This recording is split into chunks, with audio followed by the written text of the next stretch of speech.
पुणे जिल्ह्यामध्ये जुन्नर तालुक्यातल्या एका गावामध्ये अल्पवयीन मुलीवरती अत्याचार आणि तिचं मृत्यू झालेला आहे। या घटनाच्या संदर्भामध्ये पोलीस अधीक्षक श्री संदीप गिल आणि इतरांच्याकडून मी माहिती घेतली।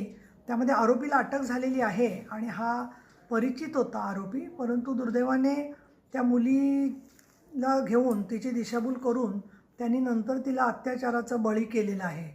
नसरापूरची घटना झाली, त्यानंतर सन्माननीय मुख्यमंत्री देवेंद्र फडणवीस, उपमुख्यमंत्री एकनाथ शिंदे, उपमुख्यमंत्री सुनेत्रा पवार तसंच पुणे शहराचे आणखीन ग्रामीणचे पोलीस अधिकारी यांनी खूप पाठपुरावा केला। मी स्वतः त्या कुटुंबाला बराचसा धीर दिला आणि कोर्टामध्ये सुद्धा साक्ष समोर व्यवस्थित होऊन त्यामध्ये फाशीची शिक्षा झाली। आता एकदा सत्र न्यायालयात शिक्षा झाल्यावर पुढे त्याला काही काळ जात असतो। आत्तासुद्धा नागरिकांची हीच अपेक्षा आहे की या घटनेच्यामध्ये फाशीची शिक्षा व्हावी। मी श्री संदीप गिल यांच्याशी बोललेले आहे आणि सगळे साक्षी पुरावे, पोस्टमॉर्टममधले पुरावे समोर आल्यावर निश्चितपणे याच्या शिक्षा होईल।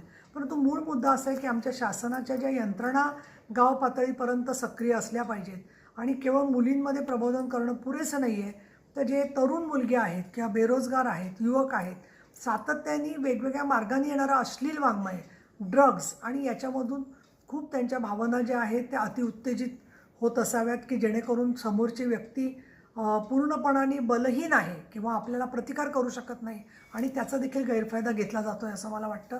आणि याबद्दलची एखादी मोहीम लवकरच हाती घ्यावी या दृष्टिकोनातून मी प्रयत्न करणार आहे।